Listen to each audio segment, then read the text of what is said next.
79 000 euros, presque 45 millions de nos francs CFA. On va regarder cette vidéo de ce monsieur de 2 minutes et vous allez comprendre. Bref, moi, généralement, quand on parle de l'amour, de l'escroquerie, l'arnaque à l'amour sur le net, franchement, moi, je n'arrive pas à comprendre comment les gens se font avoir sur le net jusqu'à ce qu'ils ont envoyé de l'argent jusqu'à ce point. Voilà, Jean-Michel, il s'appelle Jean-Michel, il a 73 ans, ça se passe en France, au nord de la France, précisément dans les Pas-de-Calais. Et il est tombé amoureux, voilà. À la fin, il s'est vu comme ça, escroqué. Presque 80 000 euros, valeur de 45 millions de nos francs CFA. Waouh!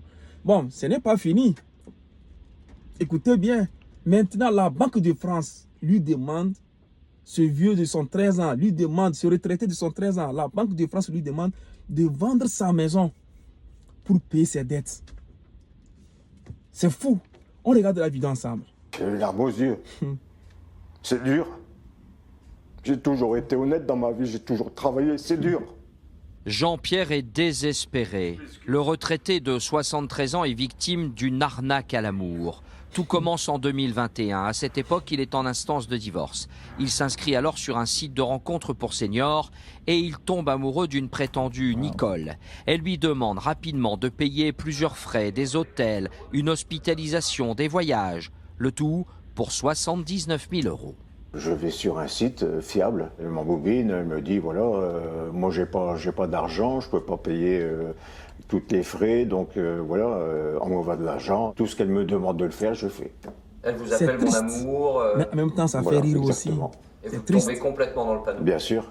Jean-Pierre va contracter jusqu'à 7 prêts pour pouvoir payer les frais de cette prétendue Nicole qui doit aller en Grèce récupérer un gros héritage. Elle lui envoie d'ailleurs un acte de notaire. Mais il faut payer d'autres frais et évidemment tout est faux. Donc après, ici, il y avait des frais d'hospitalisation, donc ils se montent à 2700 euros. Donc soi-disant qu'elle m'avait dit qu'elle avait une maladie, enfin bref, bon, j'ai marché dans la combine.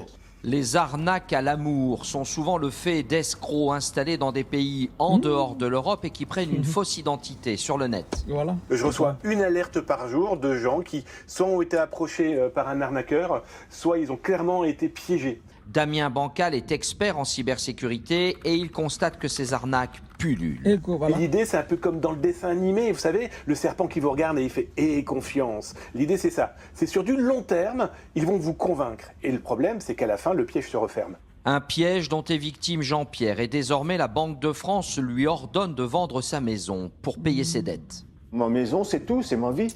C'est ma vie. Je ne veux pas la perdre et je ne la donnerai pas. Jean-Pierre appelle désormais à l'aide. Il a déjà déposé plainte, mais le dossier a été classé sans suite. Voilà les conséquences.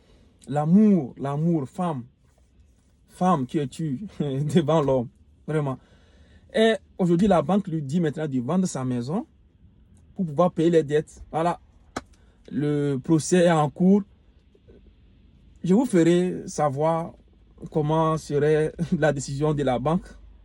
C'est pas si on va l'arracher, si on va arracher sa maison par force, ou bien bon, on va mettre la maison. C'est possible, la loi, oui, c'est possible que la banque met sa maison comme ça en vente. On vend la maison un jour, le vieux de son 13 ans peut se voir comme ça un beau matin, être expulsé. Soit on verrouille la maison. Oui, c'est la loi, ça se passe comme ça. Il est 17h17. TV, télévision, TikTok, officiel. Ciao. Nouveau sur la chaîne, n'oubliez pas de vous abonner et d'activer la notification pour ne rater aucune de nos prochaines vidéos.